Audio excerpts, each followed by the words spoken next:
Spring soil can make or break your whole garden season.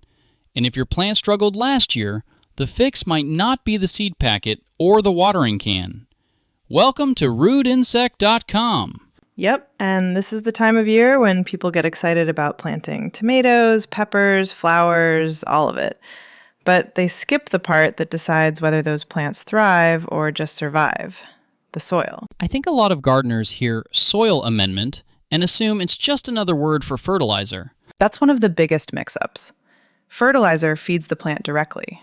A soil amendment changes the soil itself. So we're talking about improving structure, drainage, aeration, moisture retention, and even how available nutrients are over time. It's more like fixing the house before inviting the guests in. That's a very Fiona analogy.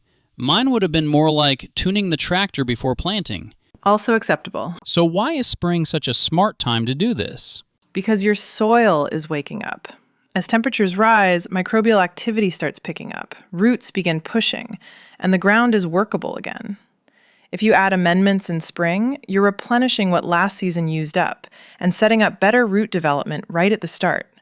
That matters a lot when the weather jumps from mild to hot in a hurry, especially in zone 7 and up. That early heat sneaks up fast. 1 minute it's a hoodie, next minute you're sweating over your bean rows. Exactly, and that's where moisture-holding amendments really earn their keep. Sandy soil is the classic example. Water runs through it, nutrients wash out, and plants get stressed fast. Compost helps, and biochar blends can be useful too because they improve water retention and help hold on to nutrients. I used biochar in one bed a couple seasons ago, and I'll admit, I was skeptical. I thought it sounded a little too trendy. You're always suspicious of anything in a fancy bag. I am. But that bed stayed more even through dry spells, so I had to eat my words. Quietly. I wish it had been less quietly. But for clay soil, the issue is usually the opposite. Too dense, poor drainage, roots struggling to move through it. That's where people often need something like gypsum or a good blended amendment aimed at loosening compacted ground. The goal is to open the soil up so roots can breathe and water doesn't just sit there. And if somebody's lucky enough to have loam, then don't get too clever. Loamy soil usually just needs maintenance. A balanced layer of compost is often enough to keep fertility up without messing with a good structure. Sometimes the best move is not overdoing it. That is not what enthusiastic gardeners want to hear. We love overdoing it. I know. Every spring, somebody decides more amendment must be better, and then they turn a decent bed into a weird science project. Guilty. I once piled on so much organic matter that my seedlings looked confused. Not dead, just offended. That's why I always say start with a soil test. Before you buy anything, find out your pH and nutrient levels. Otherwise, you're guessing. And guessing gets expensive. Once you know what you're working with, spread the amendment evenly and work it into the top 6 to 8 inches of soil.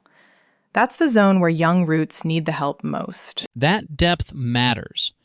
If you just sprinkle it on top and hope for the best, you're not really changing the root environment. Right, unless you're top dressing intentionally. But for most spring prep, you want that amendment incorporated. Spade, garden fork, tiller, whatever fits your setup.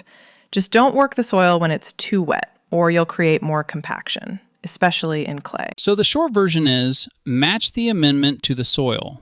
Don't confuse it with fertilizer, and get it into that top 6 to 8 inches before the season ramps up. And remember, better soil is a long game. You're not just feeding this spring's crop.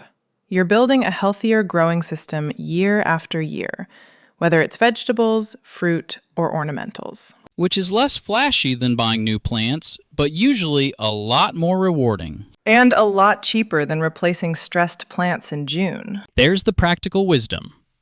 Thank you for listening to this edition of RootInsect.com, Conversations with Grant and Fiona. Thank you for listening to this edition of RootInsect.com, Conversations with Grant and Fiona.